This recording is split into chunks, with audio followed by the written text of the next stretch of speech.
Between 1955 and 1975, the Vietnamese nation was torn apart by a civil war that soon involved several countries. During the war, the contenders became accustomed to all kinds of horrors and aberrations. Maiming enemies, seeing entire jungles being leveled by a poison and hearing piercing screams at night became part of the daily routine. Don't leave your screen, because in the next few minutes we'll show you the 5 scariest things that became normal in Vietnam. Number 1. Agent Orange. Throughout the war, the United States deployed a biological warfare program that ruined the country and doomed future generations. The communist guerrillas used the jungle as a place to retreat and ambush the U.S. troops, so depriving them of this resource was a fundamental task. To do this, the invaders used Agent Orange, a herbicide and defoliant with which they poisoned thousands of hectares of jungle and destroyed its vegetation. There were many similar chemicals, such as green, purple, white, and blue agents, but orange was the most potent and did the most damage. It owed its name to the color of the barrels in which it was transported. It is estimated that the United States dumped almost 80 million liters of this poison, with which the fauna and flora of Vietnam were completely devastated. On the other hand, it was also used to destroy the cultivated fields of Vietnamese peasants, who in many cases gave shelter to the Viet Cong. Agent Orange affected more than 3 million people on both sides, since although the Vietnamese were the majority, the Americans also suffered its consequences. The chemical caused skin irritations, diabetes, prostate cancer, and leukemia in those who came into contact with it. The controversy generated by its use forced the U.S. government to approve financial aid and pensions for war veterans who handled the herbicide and who returned with compromised health. In subsequent years, hundreds of thousands of babies in the region were born with genetic defects because of this. At present, Vietnam has not managed to get rid of the harmful effects of the poison, and the population continues to battle against them. Number 2. The Children of the Dust. When the United States entered the war, it sent tens of thousands of soldiers who mixed with the native population. As a result, there were many births resulting from the union of American soldiers and local women. In some cases, they were sincere relationships based on affection, but in many others they were abuse. Vietnamese society nicknamed them Children of the Dust and treated them as outcasts for being descendants of the invaders.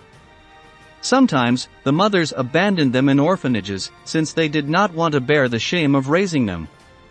The vast majority became homeless and beggars, and the hatred for them was so great that, in 1975, the Viet Cong announced that they would kill anyone with American blood in their veins. This was one of the reasons why the U.S. government organized Operation Baby Lift, with which they evacuated more than 3,000 babies from South Vietnam. At present, the Children of the Dust continue to be viewed with mistrust by their compatriots and treated with contempt. Number 3. Psychological warfare operations. One of America's most powerful weapons was terror and the ability to alter the psyche of its enemies. In this war, not only weapons and firepower counted, but also emotionally destabilizing the guerrillas and breaking their willpower. This was the task of the 4th Psychological Operations Group, an army unit whose goal was to destroy Viet Cong morale through setups and deception. According to Vietnamese tradition, a deceased person must be honored through a careful religious ritual, and the body must be buried at the place of birth. Otherwise, if the corpse is left out in the open, then it is believed that its spirit will forever roam the earth, stalking the living. The 4th group exploited the religious beliefs of Vietnam as a weak point, and organized, among other operations, a campaign of psychological terror under the name of Wandering Soul. They recorded artificially manipulated voices and mixed them with horror movie sound effects to create a haunting atmosphere. The protagonists of the recordings claimed to be the ghosts of guerrillas who fought against the United States and died on the battlefield. They lamented that no one had given them a decent burial, so now they were condemned to wander aimlessly around the world, with no chance of going to paradise. The supposed spirits warned the living not to repeat their mistakes and avoid confronting the Americans. The U.S. Army considered the operation a success and served to discourage many people from joining the ranks of the Viet Cong. Number 4. Helicopters. The Battle of Drang Valley occurred in November 1965, marking the first time the U.S. Army had come face to face with North Vietnamese troops. All seemed lost for the Americans, since the enemy had 3 times as many men, but just then, the sky clouded over from one moment to the next. It was the first large-scale helicopter attack in history, something that had never happened before. Over the course of 5 days, 2,500 communists were attacked from the air with powerful minigun machine guns, wreaking havoc among their ranks. Meanwhile, the air artillery rained down on their heads with bombs and explosives, providing cover for the American infantry. Outnumbered was no problem with the right technology, and the North Vietnamese learned a hard lesson. They could not attack the Americans in the open without any prior strategy, since the use of helicopters to carry out assaults had become routine.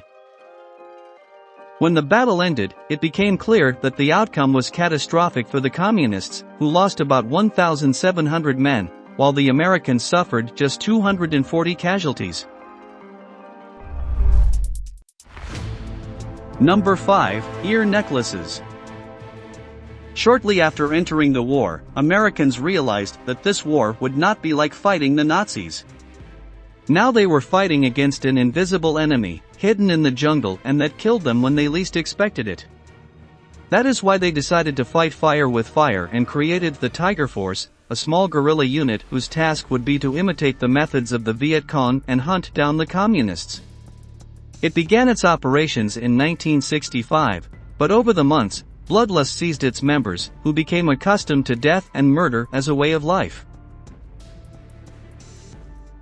Their hatred of the Vietnamese was intense, and they lost the ability to discern between innocent civilians and members of the Viet Cong. Everyone who came across the Tiger Force, regardless of gender, age or origin, had their minutes counted. Among the unit's many crimes were the torture and clandestine execution of prisoners, the shooting of unarmed people, the abuse of women, and the beheading of babies. The only thing that mattered to them was sowing terror among the population. One of the creepiest tiger customs was to cut off the ears of the dead and attach them to a necklace. Despite the fact that certain officers were aware of these crimes, they decided to hide them so that the scandal would not negatively affect the army.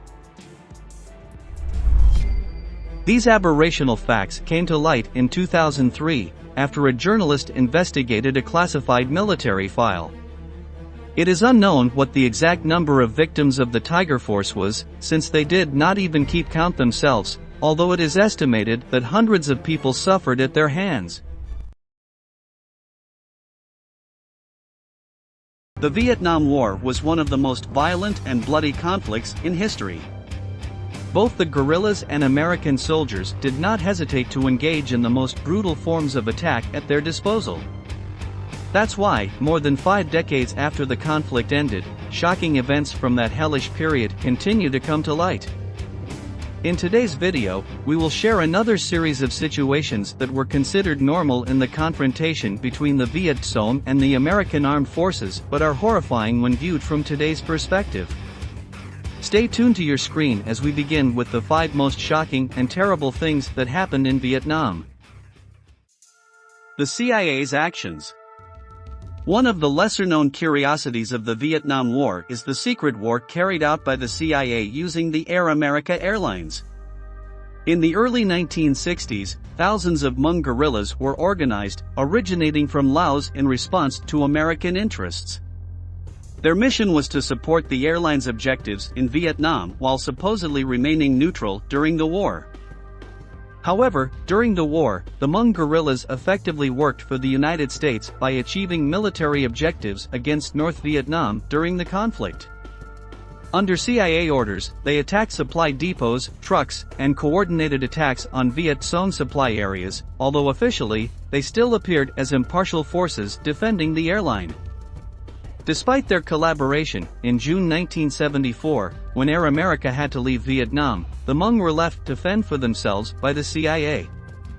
Most of the guerrillas took refuge in the jungle until the end of the war, while others joined other projects the agency had underway. Not much is known about the actions of the Hmong guerrillas as this information is classified, but it is suspected that they were involved in many attack operations and assassinations until the end of the war.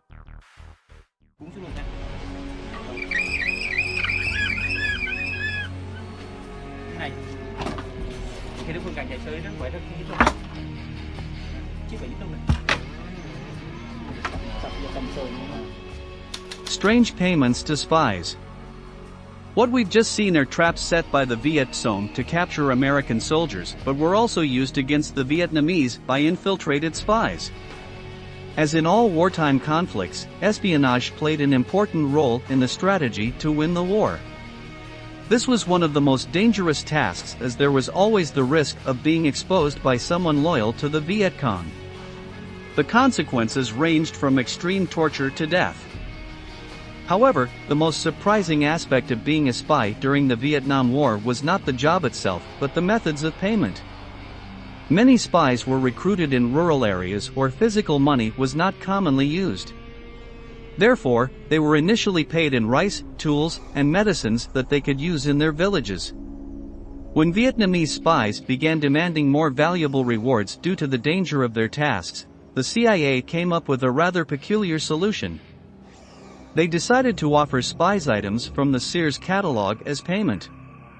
Payments were made per completed mission, and they requested all sorts of things, ranging from Western clothing to household items.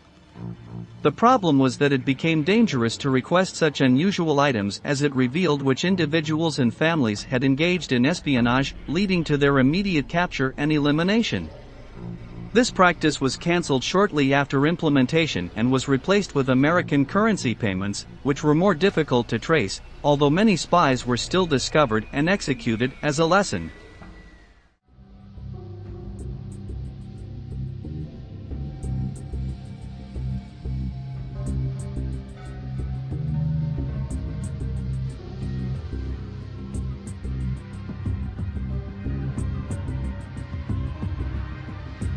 Prisoners and torture. What we've just seen is a grim exhibition showing a recreation of the torture inflicted on captured soldiers during the Vietnam War. As in all wartime conflicts, torture and executions were commonplace on both sides. However, the Viet Cong became infamous for executing some of the most terrible and inhuman torture methods ever used. To begin with, prisoners were held captive wearing shackles that completely immobilized them. This way, they couldn't defend themselves from the torments they were subjected to, nor from the animals that roamed the filthy cells, such as fist-sized spiders, hungry rats, and thousands of deadly mosquitoes. One of the most common torture methods was to bury bamboo splinters under the victim's fingernails and toenails, pushing them in a bit further each day. They were also inserted into the nostrils and ears before being burned and charred. The most popular method involved putting the prisoner in long-sleeved shirts, which were tied to their backs. Then, a torturer would step on the victim's back to begin the torment. By forcibly stretching the prisoner's arms until their shoulders were almost dislocated, it completely cut off circulation in the victim's limbs. They even went so far as to cut the flesh of the prisoner's wrists down to the bone, but because the pressure from the shirt acted as a tourniquet, they wouldn't bleed, and they survived to endure all the pain and suffering. When they finally decided to end a prisoner's life, they would tie them tightly to a tree and force another prisoner to cut their throat with a bamboo branch. This procedure was one of the worst agonies a person could be subjected to, as it could take up to 6 hours.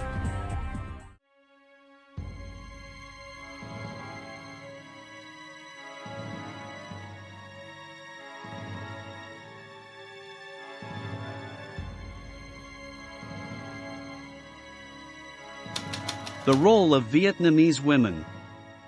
Vietnam would not have achieved independence without the contribution of its women, ranging from rural women leading guerrilla forces in the countryside with makeshift weapons to female officers in the military.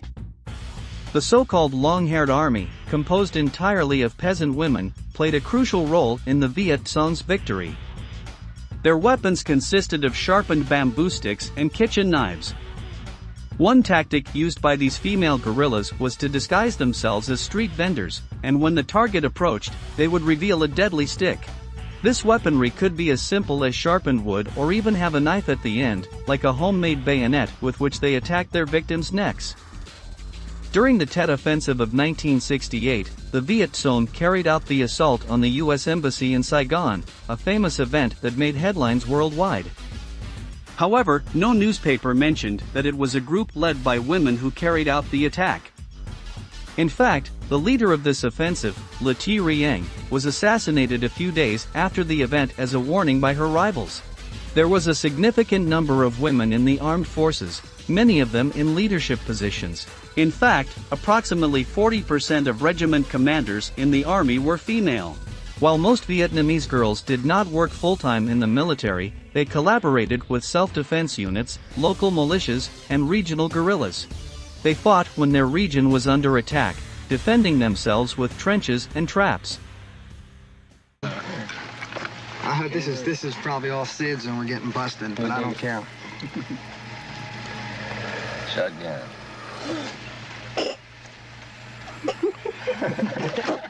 What's happening here is also happening to some extent at virtually every other American installation in Vietnam. Recent surveys estimate that well over 50% of the soldiers in Vietnam use marijuana. You get really stoned. Then, who cares about the war? This war. Drug use. The high level of drug use among military personnel during the Vietnam War was unprecedented in U.S. history.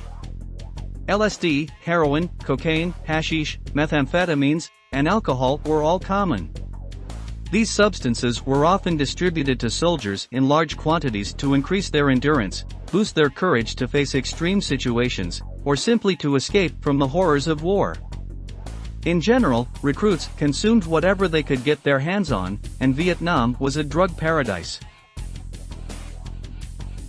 According to a report, from 1966 to 1969, the armed forces consumed 225 million stimulant tablets, mostly dexedrine, an amphetamine derivative twice as potent as the benzedrine used during World War II.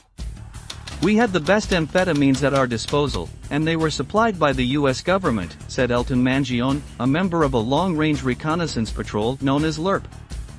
Soldiers infiltrating Laos received 12 Darvon analgesic tablets, 24 codeine tablets, and 6 dexedrine pills for 4 days. For longer missions, special unit members were also given steroid injections. In many cases, the harsh conditions in the jungle prompted Americans to turn to drugs to escape from a terrifying, hostile, and alien environment. They took depressants and psychoactive drugs to prevent mental breakdowns and anxiety attacks during combat. It is said that the authorities were unaware that these substances were addictive. Other accounts suggest they knew but prioritized winning the war and having soldiers fight relentlessly. Many veterans stated that amphetamines increased both alertness and aggression.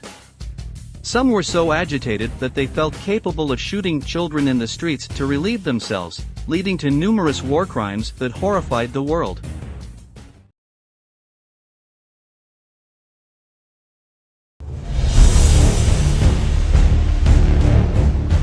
War is hell, wherever it happens. In the case of the Vietnam War, there were a large number of unusual and impressive situations that all the people who were involved in it had to go through, even civilians, from feeding problems to torture. Storms of flames that fell from the sky, stories of spies, and even friendly fire were part of the menu of this extraordinary conflict.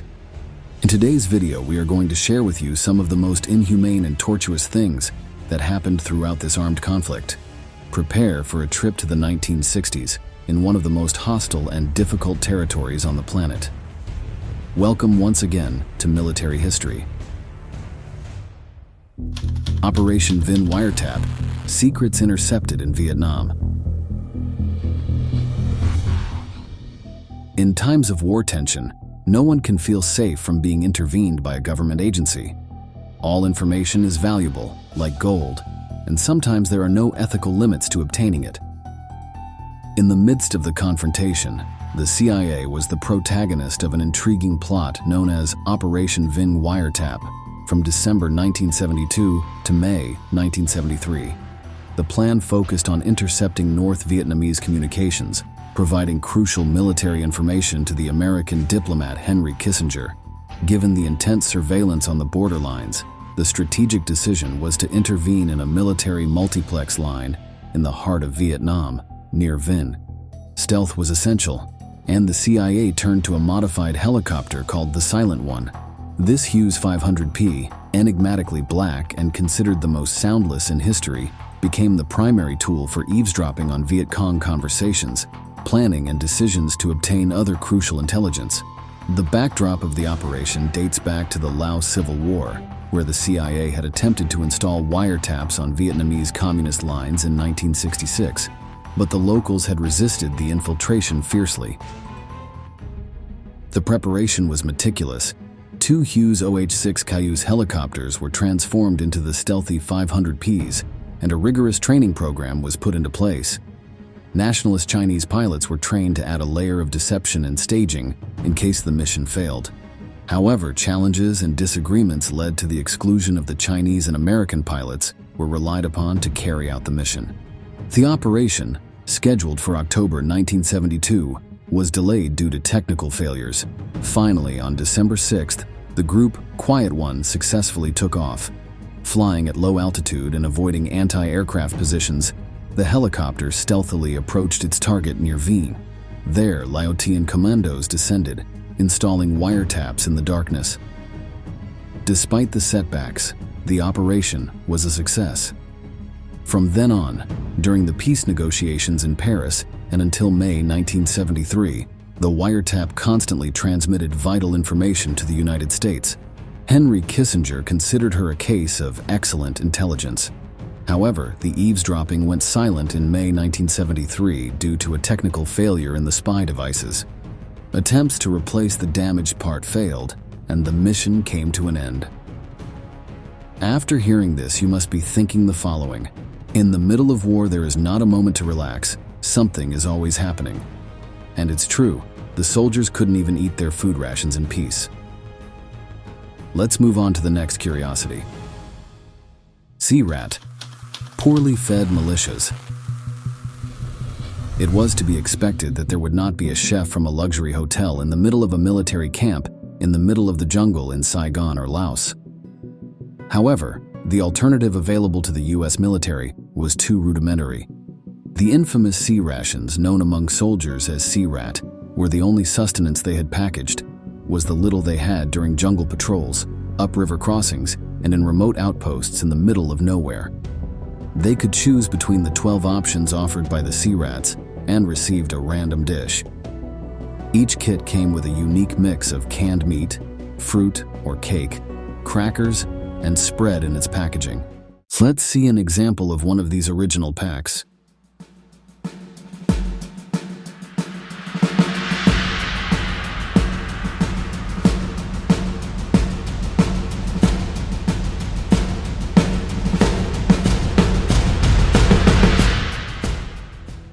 As we just saw, what transformed each Searat into more than just food was the small survival pack that accompanied it. Gum, cigarettes, coffee, or toothpicks were part of the package and were generally what soldiers valued most. Most of the items were old rations, which turned an already unattractive meal into real rubbish. Fighters unhappy with their quality often found alternative uses for the cookies, turning them into throwing cards or frisbees unless they desperately needed the nutrients. Barter also became common currency on the battlefield, where sea rations were exchanged for more precious goods, such as beer and cigarettes. However, the most astute of the soldiers avoided smoking, as they knew a dark secret.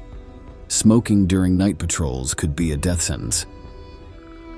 In the dark night, The light of a lit cigarette was an invitation to snipers, and too many soldiers lost their lives to the reckless orange ember that gave away their position in the shadows. Another valuable artifact present in the Searat was without a doubt the favorite tool of the military. We are talking about the irreplaceable P-38 can opener. Small in size but colossal in utility, the modest device, affectionately known to troops as John Wayne, was conceived by the ingenuity of Major Thomas Dennehy. Initially designed for military use in 1942, the P-38 became a faithful companion from World War II until the 1980s, finding its place in the canned field rations of the United States Armed Forces. It is rumored that the name comes from the number of perforations, P, necessary to release the contents of a can of field rations using this ingenious instrument, 38. This small device, beyond its primary function, became a cutter of cloth and wire, or a screwdriver, proving to be the most versatile tool given to the troops in that scenario of chaos. Thus, between the harsh reality of sea rations and the stealthy danger of smoking in the dark, the soldiers had the comfort of John Wayne. In the middle of the battle, where even the choice of a meal or a cigarette was a fine line between life and death, the enemy was not the only one that generated lethal danger in the North American ranks themselves.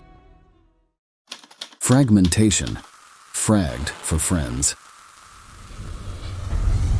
The Vietnam War years were turbulent.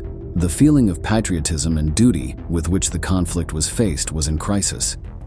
A unique and dangerous phenomenon arose in the ranks of the U.S. military known as fragging. This term refers to the act of attacking a superior in the chain of command with the intention of frightening him or even ending his life, using, in most cases, fragmentation grenades, an action from which the name comes. The use of these lethal weapons to intimidate or eliminate officers was strategically intended to make identification of the perpetrator difficult, especially amidst the chaos of the battlefield. In the early days of the war, the United States Army remained firmly convinced of the necessity of conflict, exhibiting unity and discipline. However, as the conflict dragged on, ethics and obedience crumbled. This decline was replicated in American civil society, which observed the horrors of combat transmitted by the media. Two events in the late 1960s would mark the progressive decline in morale and increasing irritability among the troops. The first was the decision of the Nixon administration to gradually withdraw the militias, although in practice, men were still sent and human losses continued. The second, just as important, was the assassination of Martin Luther King, which sparked racial violence. The unrest of American society filtered to the front lines, where official orders began to be questioned and disobeyed. Desertions arose. Racial militancy generated distrust among African Americans, and thus began the phenomenon of fragging. The potential victims were incompetent senior officers who put their subordinates at risk, fanatics or suicides who, in search of glory, dragged down their troops, and openly racist captains. At first, the warning was manifested in the form of a grenade placed on the bed of the targeted person, and if he persisted in his attitude, he was eliminated. Fragging cases ranged from individual acts to elaborate conspiracies. Sometimes the fraggers acted alone, driven by an explosive mix of desperation and pent-up resentment. In other cases, groups of soldiers joined together in a dark pact of resistance, creating a clandestine network of discontent that spread through the ranks. The devastating testimony that we are going to share with you demonstrates the spirit of resigned soldiers, which later led them to commit these actions. I couldn't see any purpose in the war back home. It never explained to me why we're actually here. And I really had nothing against these people. I want to kill them. And you go out in the woods and they'll shoot at you first. You'll see them, they'll shoot you if they get the chance. You have to shoot at them first. It's really bad. I still don't know why I'm here. That's the God's truth. 3 months and I don't know why I'm shooting these people. Between 1970 and 1971, there were 363 cases of explosive devices directed against American officers in Vietnam. Although most of those responsible were never identified or punished, 71 cases of soldiers convicted of these crimes were documented. It should be noted that the official episodes are probably only part of the total, given that in the heat of combat and the clandestine nature of these acts, these practices generally went unnoticed. Fragging emerged in the context of an unpopular war, with low troop morale, drug abuse, racial tensions, and the uprising of American youth. In a war conflict, in which the dispute over human rights and youth rebellions made the militias make these types of decisions, there were some poor souls for whom no one raised their voice. Tiger cages, prisoners in animal captivity. 180 kilometers off the southern coast of Vietnam, in a remote corner inhabited by barely 5,000 people, lies a small archipelago of 15 islands known as Con Dao. Behind its serene appearance lies a dark part of history linked to the prison complex established in the early 19th century by the South Vietnamese government. In this seemingly paradisiacal corner, the great heroes of the Vietnamese Revolution suffered inhumane conditions and unimaginable torments, scorching sunbaths, merciless beatings, electric shocks, and, without a doubt, the most feared part of the complex by the inmates were the infamous tiger cages. Built in 1940 to house nearly 2,000 political prisoners, these cages were strategically located outside the prison, hidden in plain sight. There were 120 cells so narrow that the prisoners barely had room to stand. The ceilings, made of bars, allowed guards to beat prisoners with long bamboo sticks, treating them like beasts. Quicklime and water were thrown at them, inflicting severe burns on their skin. These brutal practices were not confined to the Vietnamese government, as during the Vietnam War, the United States forces joined in these brutalities. The prisoners, marked by suffering, raised their voices to denounce the abuses and torture that were tearing humanity apart in that gloomy room. It was not until 1970, when President Nixon sent a delegation of 10 congressmen to Vietnam to investigate peacekeeping, that these atrocities came to light. They refer to them as prisons, but they really were torture chambers. They had American advisors in the prisons, American military who were aware of the conditions, and they really were kept a secret. The horrors of what was going on there were kept a secret. And in 1970, a U.S. government delegation came to see what was really going on there. Clandestine information, like whispers of the truth, guided their steps, revealing a desolate panorama. The prisoners were subjected to inhuman torture, an insufficient diet, and the cruel weight of chains and dumbbells on their battered feet. The testimony of one soldier is as illustrative as it is heartbreaking. During that time, not a single day passed without us being hit at least once. They opened the cages and used wooden sticks to throw meat at us from above. They dragged us and beat us until we lost consciousness. Despite the deplorable living conditions of local and foreign prisoners, in the specific case of this conflict on Vietnamese lands, those who were fighting on the battlefield bore the brunt of it. For napalm, rains of fire fall from the sky. In the gloom of the Vietnam War, napalm emerged as a burning nightmare, an incendiary scourge that left an indelible mark on local lands as well as its combatants. The American soldiers were not exempt from terror, since many of them were also wounded with this particular combat weapon. Those who piloted the planes from which it was dropped saw the destruction firsthand from above. Many of them maintain that they still have nightmares about their actions, and in extreme cases, they even took their own lives because of having sprayed this compound in Vietnam. Why is this element so lethal and burning? This deadly weapon, composed of gelling agents and oil when released from the skies, transformed into a blanket of liquid fire that enveloped everything within its reach.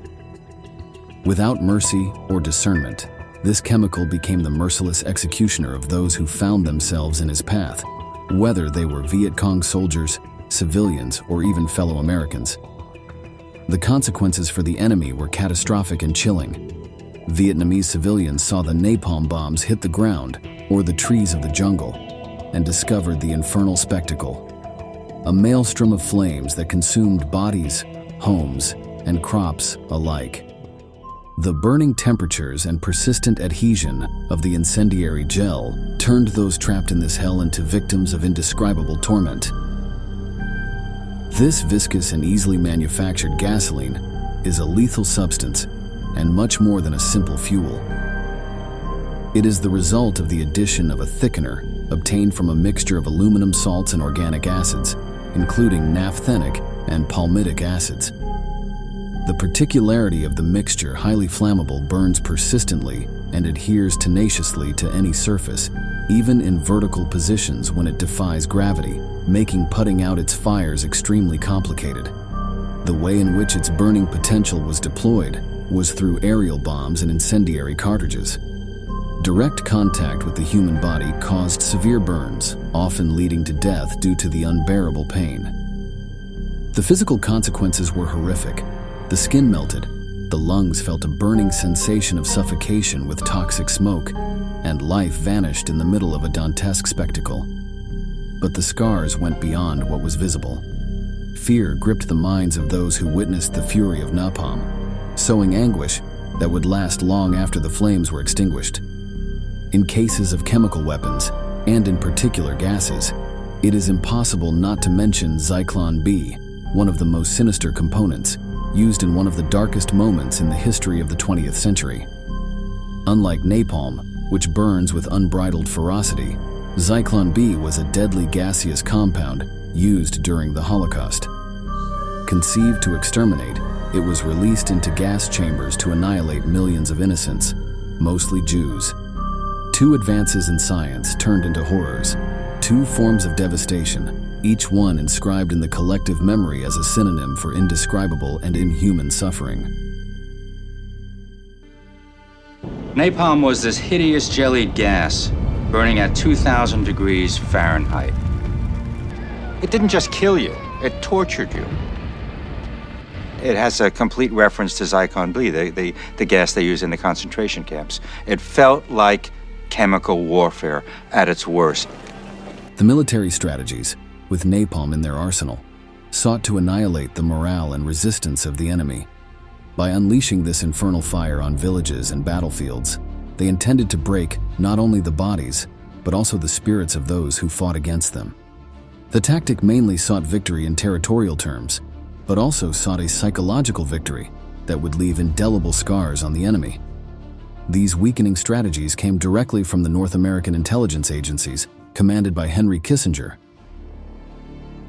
Thus, napalm emerged as a brutal tool in Vietnam, leaving in its wake a destruction that went beyond how effective or devastating it was. It was a stark reminder of the dehumanization inherent in war, a price paid not only in terms of territory, but with the loss of humanity amid the flames of war brutality. It was not until 1980 that napalm was finally banned. This regulation was decided in the United Nations Convention on the Use of Conventional Weapons and its associated protocol on prohibitions on the use of incendiary elements. The story of this chemical weaponry in Eastern lands resonates as a grim echo of the horrors of modern warfare, where the line between military tactics and atrocity has faded into a sea of indomitable fire. The curiosities that we have just shared with you, most of them atrocious, are neither more nor less than the harvest of a fertile soil that is war. Not protecting one's own soldiers by neglecting their food, or one's enemies by torturing them in prisons, are behaviors of alarming apathy. Battle strategies that ranged from spying on enemies to showering them with fire must be unforgivable and a lesson for the future. Above all, because when senior leaders dehumanize themselves, they can run the risk of being executed by their own troops, as also happened in the terrible and unjust Vietnam War. In this way, we are coming to the close of today's impressive video. We thank you for reaching the end, and we look forward to seeing you in the next installments of military history.